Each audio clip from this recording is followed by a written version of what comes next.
Valdez Super Radio. Binisita ng kanyang mga kaanak si Sunshine Media Network International host, SMNI host Lorraine Badoy sa kanyang detention room sa Batasan.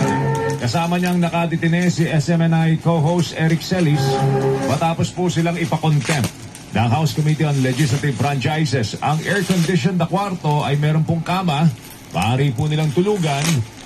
Pero limitado po yung kanilang access po sa cellphone. Ayon po sa kanilang abogado, nagsimulang mag-hunger strike ang dalawa kahapon. Harap ulit itong sina Badoy at Celis sa pagdinig ng komite sa Lunes kung saan iaapila po nila ang kanilang pagkakadetine. We are requesting the good committee na reconsider for humanitarian reason and for the spirit of Christmas, maybe they will reconsider that protest or that contempt order or that arrest order.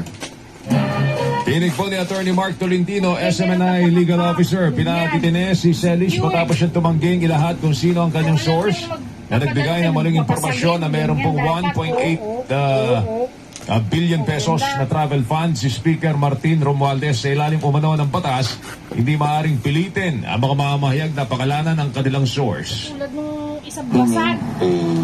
That is an employee of the Senate, and I think he's also duty bound to make sure that that person exists at hindi po katang isip lang ito.